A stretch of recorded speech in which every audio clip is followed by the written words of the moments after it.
Magandang araw sa inyong lahat, mga kaluluwang uhaw sa kaalaman at hiwaga.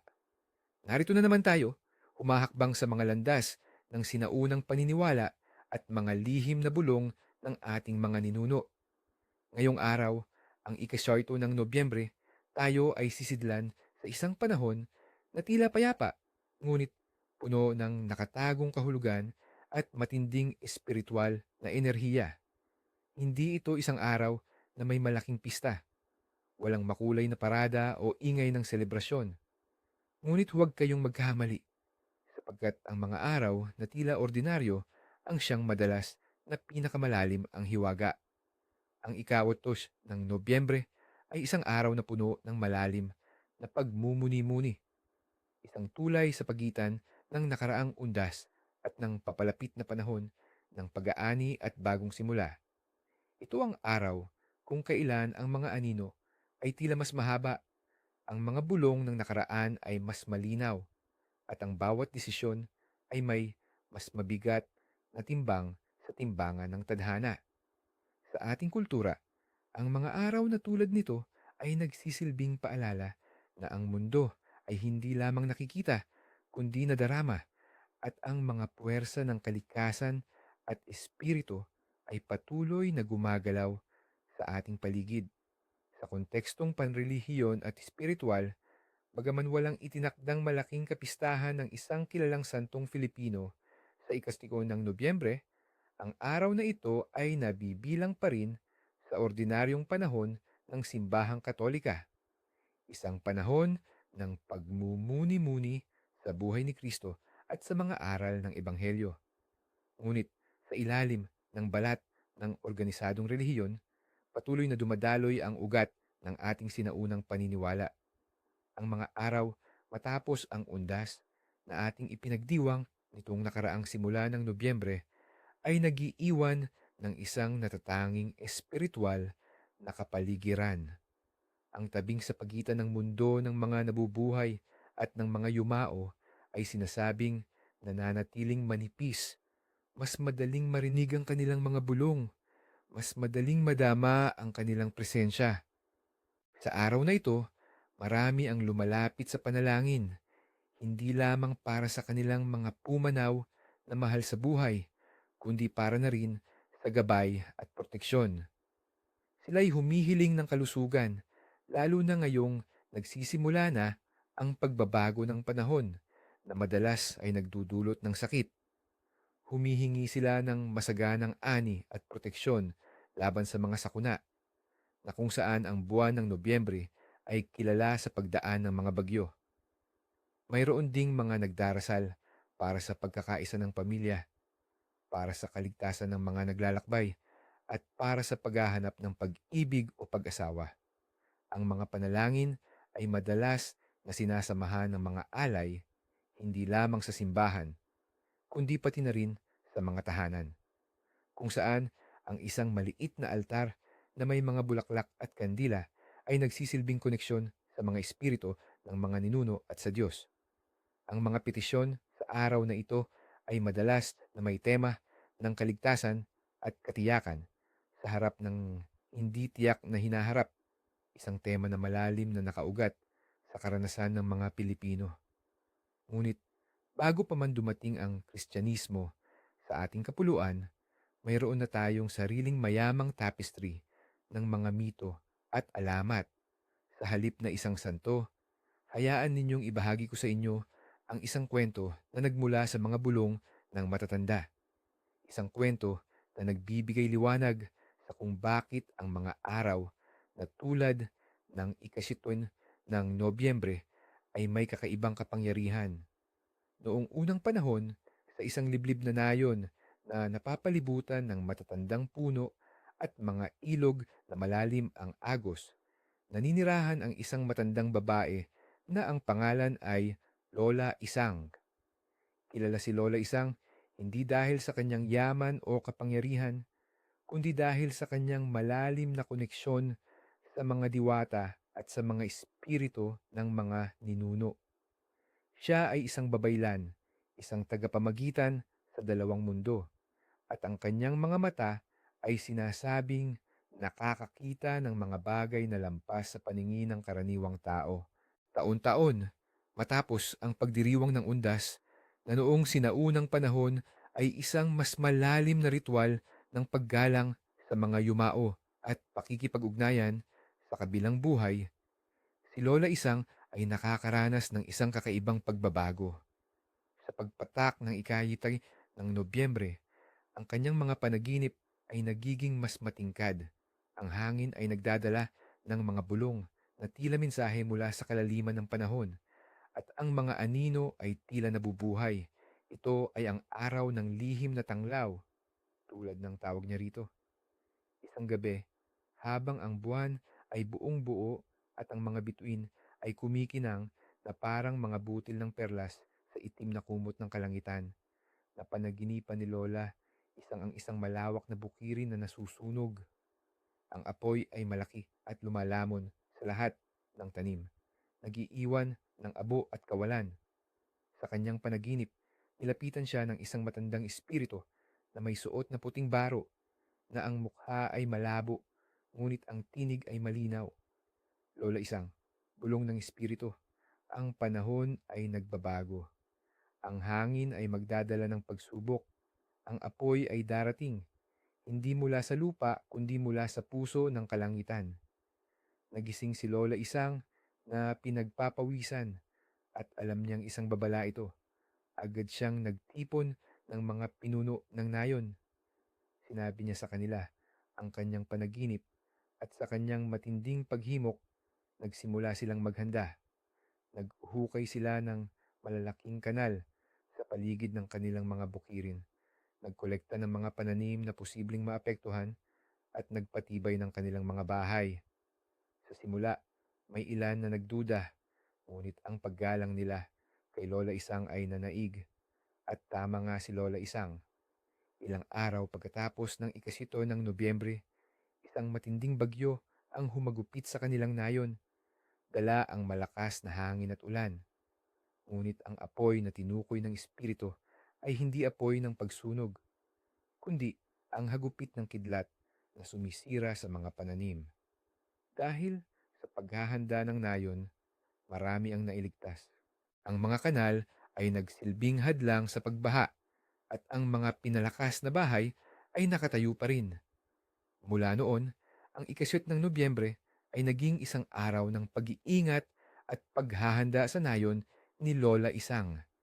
Ito ay naging araw kung saan ang mga tao ay mas nagiging sensitibo sa mga palatandaan ng kalikasan, mas nakikinig sa mga bulong ng hangin, at mas nagbibigay pansin sa kanilang mga panaginip.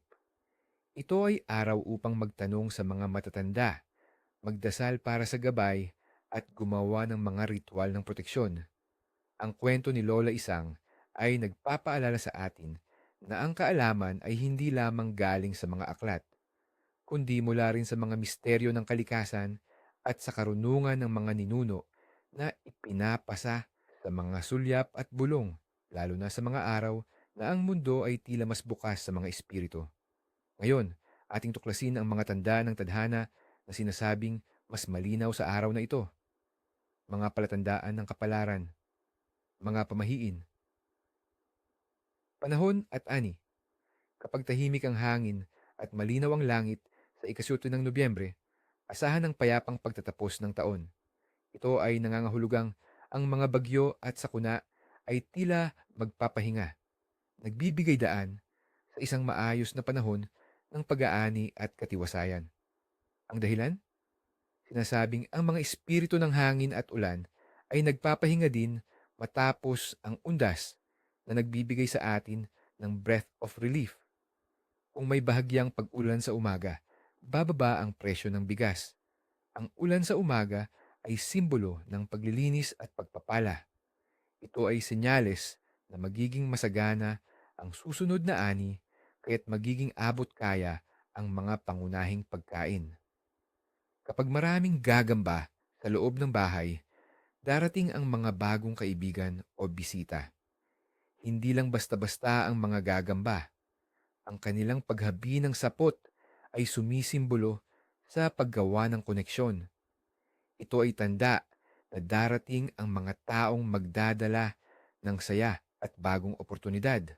Kung ang mga ibon ay lumilipad ng pabalik-balik sa isang direksyon, may mahalagang balita mula sa malayong lugar. Ang mga ibon ay itinuturing na mga mensahero at ang kanilang paggalaw ay nagsisilbing direksyon o pahiwatig. Ang pagkakaroon ng dalawang itlog na may dalawang pula sa isa ay nangangahulugan ng doble o kambal na pagpapala sa pamilya o sa negosyo. Ang pambihirang pangyayari na ito ay tanda ng pambihirang swerte at biyaya. 2. Pananalapi at buhay. Kung makati ang kaliwang palad, may paparating na pera. Kung kanan, may ilalabas ka namang pera. Ito ang pinakapopular na pamahiin sa pera. Ang kaliwang palad ay konektado sa pagtanggap, habang ang kanan ay sa pagbibigay. Kung makati ang kaliwa sa araw na ito, maghanda para sa isang di inaasahang biyaya. Ang pagbagsak ng kutsara o tinidor sa sahig ay nangangahulugang may darating na bisita. Ang tunog ng pagbagsak ay tila isang pagtawag. Kung ito ay malapit sa pinto, ang bisita ay malapit na. Kung malayo, mula sa malayo, sila magmumula. Ang pagkakabasag ng baso o salamin kapag hindi sinasadya ay nagpapahiwatig ng pag-alis ng masamang enerhiya o malas. Ito ay tulad ng isang sacrificial breakage na nagpapahiwatig na ang baso ang sumalo sa kamalasan. Ito ay paalala na ang negatibong puwersa ay lumalabas at nagbibigay daan sa positibo. Ang pagkakita ng butiki sa loob ng bahay, lalo na kung ito ay gumagapang sa kisame, ay tanda ng proteksyon laban sa masamang espiritu. Ang butiki ay sinasabing nagbabantay, isang silent guardian. Ang kanilang presensya ay nagpapahiwatig na ang inyong tahanan ay ligtas mula sa mga hindi nakikitang banta, mga panaginip sa gabing ito. Sa gabing bago ang ikayot ng Nobyembre, ang inyong mga panaginip ay maaaring maging mas matingkad at mas may dalang mensahe, sapagkat ang tabing sa pagitan ng mundo ay manipis pa rin, tubig. Kung kayo ay nanaginip ng malinaw na tubig, ito ay simbolo ng kalinisan ng kaluluwa at malinaw na landas. Kung ito ay marumi o maalon, may mga emosyonal na kaguluhan o pagsubok na kailangan harapin. Ang paglangoy sa malinis na tubig ay nangangahulugang paggaling at pag-asa. Puno. Ang matatag na puno ay simbolo ng kalakasan, paglago at koneksyon sa mga ninuno. Kung ang puno ay may bunga, ito ay nangangahulugan ng kasaganaan. Kung ito ay pinutol o tuyo, maaaring ito ay babala sa kalusugan o sa pamilya. Ahas. Kadalasang negatibo ang kahulugan ng ahas sa panaginip, sumisimbolo sa pagtataksil, takot o mga nakatagong kaaway. Ngunit kung ito ay pinapatay o napapaamo, ito ay senyales ng pagtagumpay laban sa mga pagsubok. Paglipad.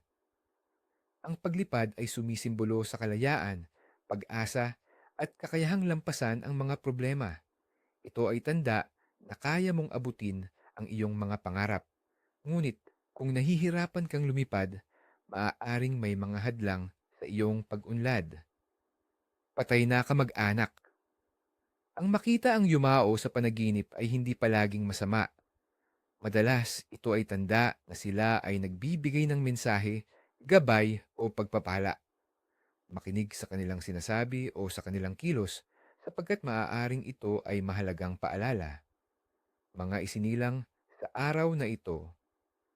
Ang mga ipinanganak sa ikayito ng Nobyembre ay sinasabing may malalim na koneksyon sa espiritual na mundo.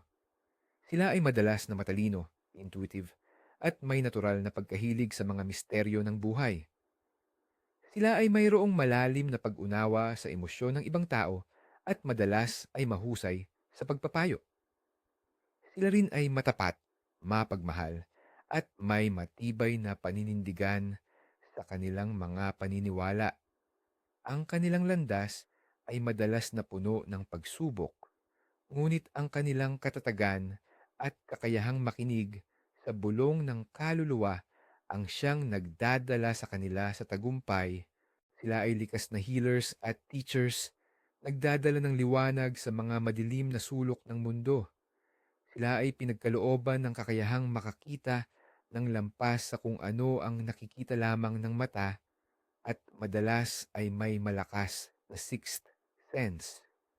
Kaya't kung ikaw ay ipinanganak sa araw na ito, yakapin mo ang iyong natatanging kaloob at gamitin ito sa kabutihan. Mga ipinagdiriwang ang kapistahan, ipinangalanan sa araw na ito.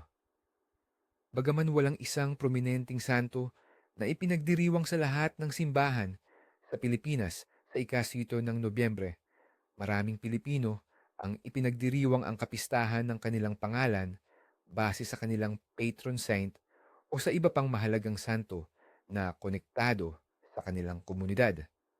Sa araw na ito, ating isaalang-alang ang mga pangalang nagdadala ng kalakasan at pananampalataya tulad ng Maria. Bilang pangalang pinakapopular sa Pilipinas, ang mga may pangalang Maria ay madalas na itinuturing na simbolo ng kabanalan, pag-asa, at walang hanggang pagmamahal.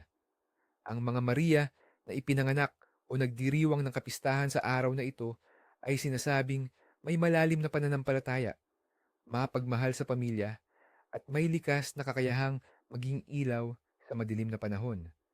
Sila ay matatag tulad ng ina na kanilang pinangalanan at mayroong malakas na presensya na nagbibigay ng kapanatagan sa kanilang paligid. Jose, sumisimbolo sa pagiging masipag, mapagmahal, at mapagkakatiwalaan. Juan, kilala sa pagiging mapagpakumbaba at may matatag na pananampalataya. Ana, nagpapahiwatig ng biyaya at karunungan. Pedro, sumisimbolo sa katatagan at lakas ng loob. Ang mga taong may pangalang ito ay pinapaalalahanan na isabuhay ang mga katangiang ipinapakita ng kanilang mga patron, lalo na sa isang araw na tulad nito kung saan hinihingi ang pagmumuni-muni at pagkakabukas sa espiritual na gabay. Ngayon, dumako tayo sa mga dapat nating gawin upang yakapin ang mga positibong enerhiya ng araw na ito. Mga tradisyon at ritual ang mga dapat gawin. Ang ika-7 ng Nobyembre ay isang araw na mainam para sa paglilinis, pagpapagaling at pagpapatibay ng ating koneksyon sa mga espiritual na gabay. 1. Pag-aalay sa mga ninuno, maliit na ritual ng pasasalamat at gabay. Layunin, upang magbigay pugay at pasasalamat sa mga yumao nating ninuno, humingi ng kanilang gabay at proteksyon, at patatagin ang koneksyon ng pamilya. Ano ang kakailanganin? Isang maliit na altar o espasyo na malinis at tahimik, puting kandila, isang basong tubig, sariwang bulaklak, tulad ng sampagita o puting rosas, at isang maliit na bahagi ng lutong pagkain na paborito ng mga ninuno o simpleng kakanin, tulad ng kakanin o tinapay. Kailan at paano gagawin? Gawin ito sa umaga, pagkatapos ng paglilinis ng bahay o sa gabi bago matulog. Sindihan ang puting kandila, ilagay ang basong tubig at bulaklak. Ilagay din ang maliit na alay na pagkain. Umupo ng tahimik sa harap ng altar. Teksto ng dasal, orasyon. Mga minamahal naming ninuno, kayo na aming gabay at protektor. Sa araw na ito, aming inaalay ang aming pasasalamat sa inyong walang sawang pagmamahal. Hinihingi namin ang inyong basbas at gabay sa aming mga landas. Liwanagin ninyo ang aming isip at puso. Protektahan ninyo ang aming tahanan at pamilya at bigyan ninyo kami ng kalakasan na harapin ang mga pagsubok. Naway ang aming alay ay tanggapin ninyo ng may galak. Amen. Pagkatapos ng ritual, hayaan ang kandila na masunog hanggang matapos. Ito kung ligtas gawin. Ang alay na pagkain ay maaaring kainin ng pamilya bilang pagbabahagi ng biyaya o ilagay sa labas para sa mga ibon o ligaw na hayop bilang simbolo ng pagpapakawala ng biyaya.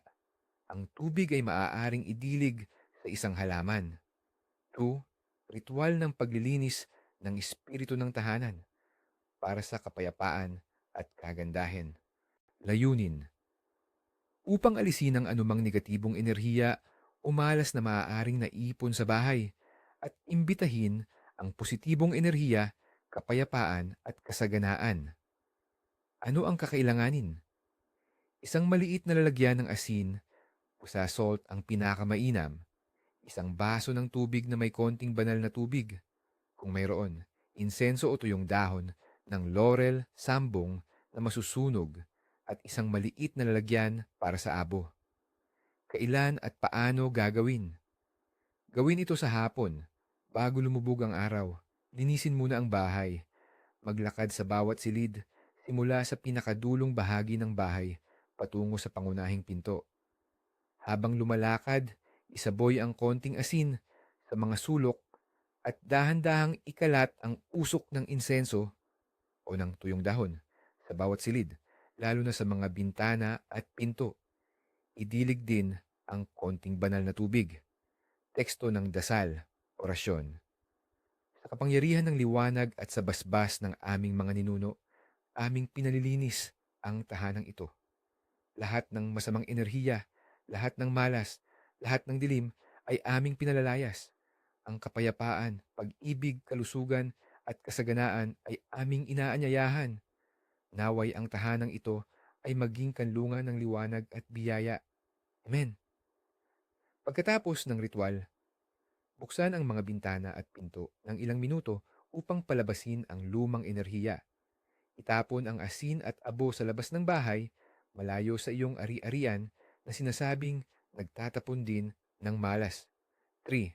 Ritual para sa kalusugan at proteksyon. Pagpapatibay ng sarili. Layunin: upang palakasin ang iyong aura, protektahan ang sarili mula sa karamdaman at negatibong impluensya at magkaroon ng malakas na enerhiya. Ano ang kakailanganin? Isang maliit na piraso ng puting tela, 3 butil ng malinis na bigas, isang maliit na dahon ng laurel, bay leaf, at isang maliit na kwintas or bracelet na gusto mong bigyan ng proteksyon. Kailan at paano gagawin? Sa gabi, bago matulog, ilagay ang bigas at dahon ng laurel sa puting tela. Itali ito ng mahigpit upang maging isang maliit na supot. Hawakan ang supot at ang kwintas sa iyong mga kamay. Teksto ng dasal, orasyon. O espiritu ng proteksyon at kalusugan, sa gabing ito hinihiling ko ang inyong basbas. Naway ang bigas na ito ay sumimbolo sa aking kasaganaan at kalakasan, at ang dahon ng laurel ay magsilbing panangga laban sa lahat ng sakit at masamang hangarin. Protektahan ninyo ako at ang aking mga mahal sa buhay. Naway ang kwintas na ito ay maging anting-anting na nagdadala ng kaligtasan at kapayapaan sa bawat araw. Amen. Pagkatapos ng ritual, ilagay ang supot ng bigas at laurel sa ilalim ng iyong unan o sa tabi ng iyong kama. Isuot ang kwintas sa araw-araw bilang iyong proteksyon. Panatilihin ang supot sa loob ng 3 araw bago itapon ito sa isang lugar na may lupa. Mga kulinarting tradisyon ng araw. Sa araw na tulad nito, ang mga pagkain ay dapat maging simple, nakapagpapalusog at nagpapakita ng pagkakaisa ng pamilya. Nilagang manok o baboy na may gulay. Simbolo ng pagiging simple, pagpapalusog ng katawan at pagkakaisa ng pamilya sa hapag-kainan. Ang pagkain ng nilaga ay nagpapahiwatig ng pagpapakulo ng mga problema upang luminaw at lumambot ang mga ito. Lugaw o arroz caldo. Isang pagkain na nagbibigay ng ginhawa at init. Ito ay mainam para sa kalusugan at nagpapakita ng pagmamalasakit. Ang paghahanda nito ay sumisimbolo sa pag-aalaga sa sarili at sa pamilya. Ginataan, gulayan o bilo-bilo. Ang gata ng niyog ay simbolo ng kasaganaan at tamis ng buhay. Ang paghahanda ng ginataan ay nagpapakita ng pagiging malikhain at pagpapahalaga sa mga biyaya ng kalikasan. Ang mga sangkap nito ay nagbibigay ng lakas at nagpapainit sa katawan na angkop para sa nagbabagong panahon. Iwasan ang mga mamahalin at ekstrabaganteng pagkain na tila nagpapahiwatig ng pagyayabang o labis na paggastos na maaaring maghatid ng kabaliktaran ng kasaganaan.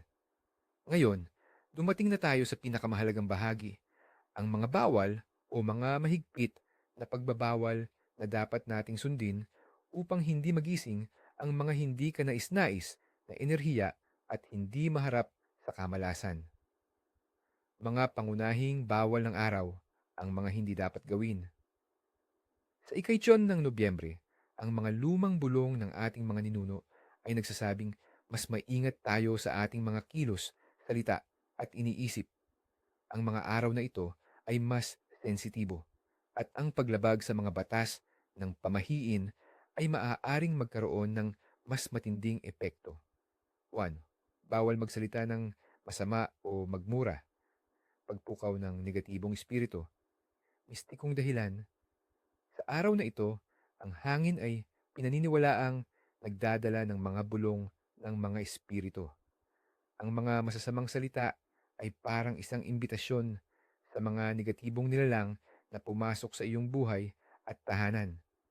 Ang bawat negatibong salita ay mayroong sariling vibrational energy na umaakit ng kahalintulad.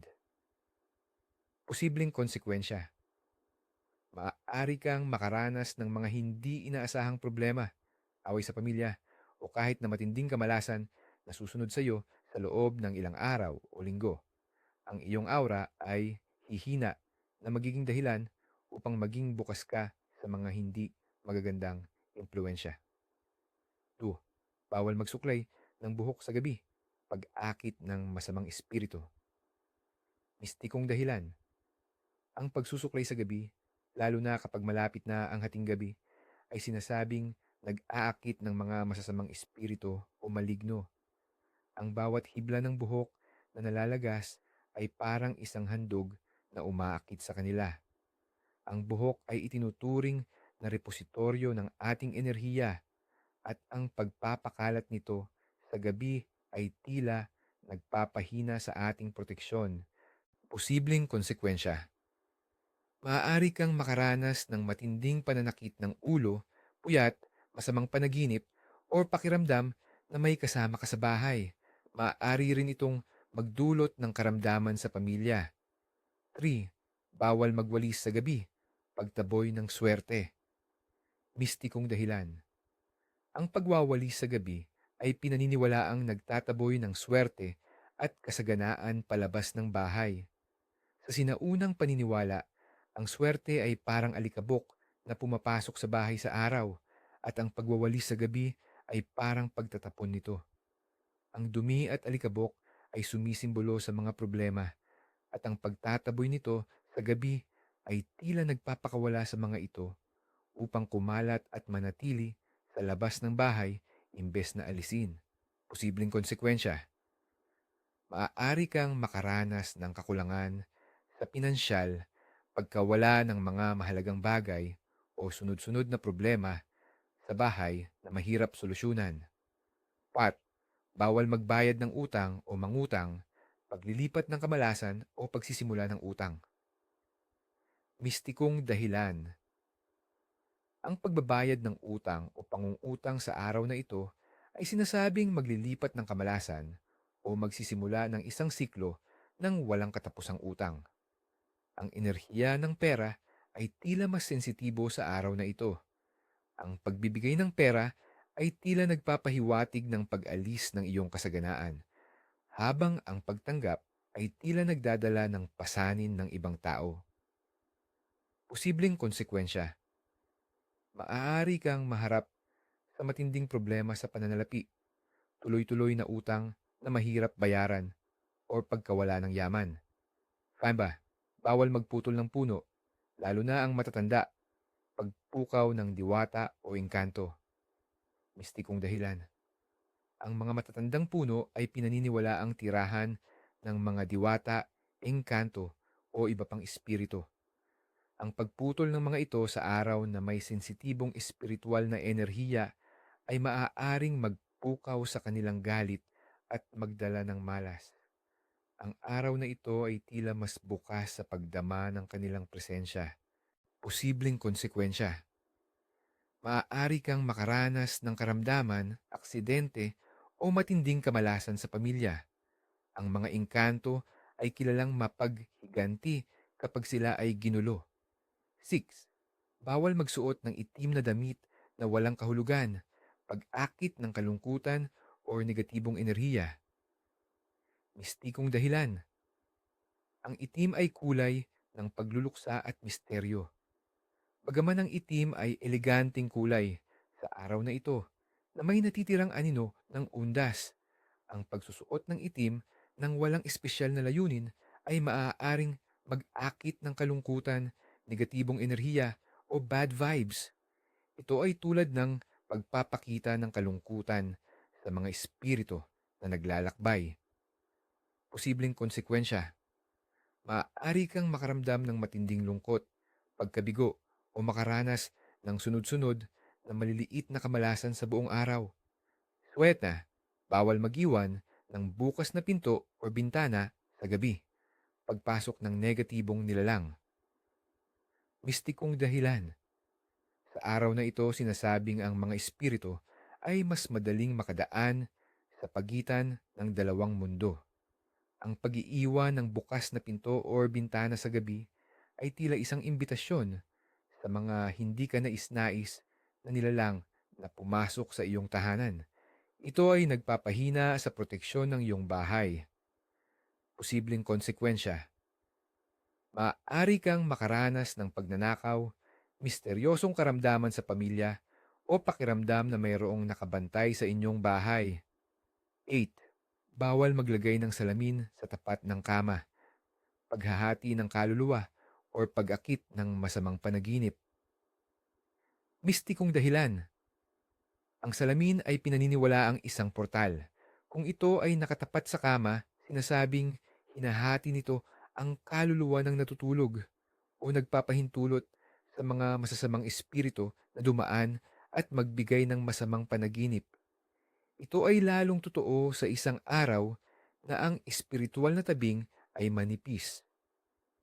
Posibleng konsekwensya.